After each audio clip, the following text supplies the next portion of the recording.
Mademoiselle Moriolès. Vous êtes impliqué dans l'affaire du meurtre de Fabrice Mertens, Éric Badarani et Jules Vesper. Je vous rappelle que cet interrogatoire est enregistré. Veuillez raconter ce qu'il s'est passé la nuit du 4 mars 2020 vers 23h30. Je sortais de soirée. Je sais pas trop ce que j'avais bu ou pris. Et j'étais avec Eric. Et il m'a dit qu'il acceptait de me ramener chez moi en voiture. J'avais du mal à marcher. Je sais pas trop pourquoi je l'ai suivi. En vrai, je me rappelle pas de grand chose. Mon travail finit tard. Je rentrais chez moi. Et pour quelle raison avez-vous attendu pour venir témoigner ? J'avais peur. J'ai pas compris tout de suite ce qui se passait. Ils rigolaient. Puis je comprenais pas pourquoi ils étaient plusieurs. Et ensuite ? J'ai eu peur. Je commençais à comprendre ce qui se passait. Je me souviens pas de ce qu'ils disaient.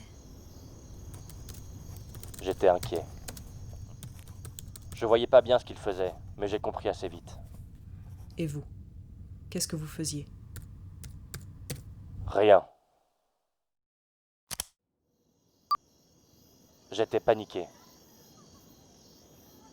Pouvez-vous me dire ce qu'ils ont fait ensuite ? Je sais pas, je pense que... J'en sais rien. Je sais pas si... J'ai ici le rapport d'un témoin de la scène. Je n'ai pas le droit de vous divulguer des informations, mais ne vous en faites pas. Ils n'ont rien pu faire.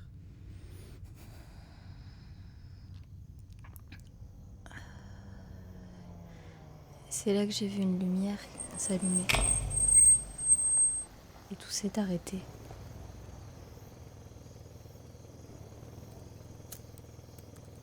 Il y avait bien un conducteur. Je n'en ai aucun souvenir.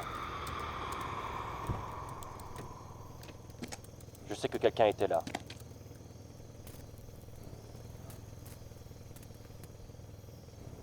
Je n'arrivais pas à bouger, et les hommes qui agressaient la jeune fille non plus.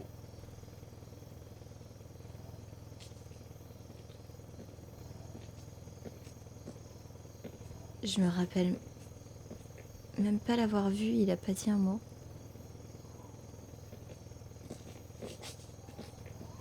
Ensuite, j'ai fermé les yeux et j'ai écouté la musique.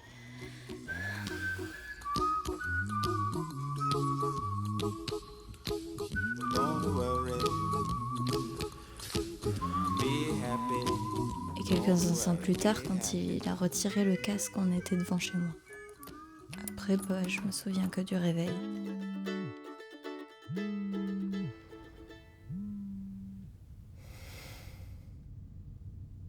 Il s'y est pris comment ? Ça déposait la jeune fille dans la voiture, et c'est revenu. Et ensuite ? J'ai vomi. Rien d'autre ? Pas un visage, ni même une taille ? Il m'a regardé de loin, et est parti avec la jeune fille.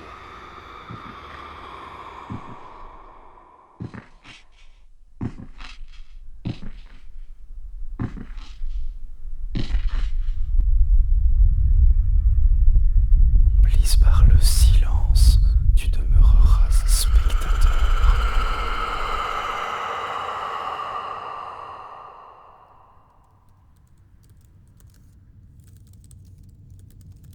Je me suis écroulé, et je n'ai plus bougé.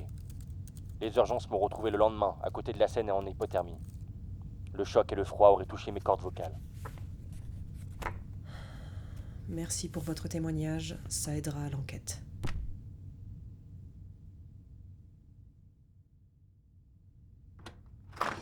Pause café ? Mais ça n'a aucun sens. Qui peut faire ça en aussi peu de temps et surtout à main nue ? Il n'y a même pas de description physique. J'ai l'impression de chercher un fantôme. Je vais devenir fou avec ces coïncidences. Développe.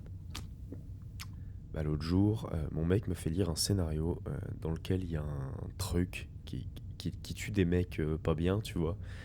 Et le fantôme, quoi, il se déplaçait dans une Corolla verte de 2001.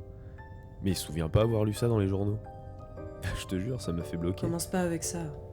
Je te parle de la vraie vie, là. Ouais, mais avoue, c'est bizarre quand même. Moi, ça fout les jetons, pareil.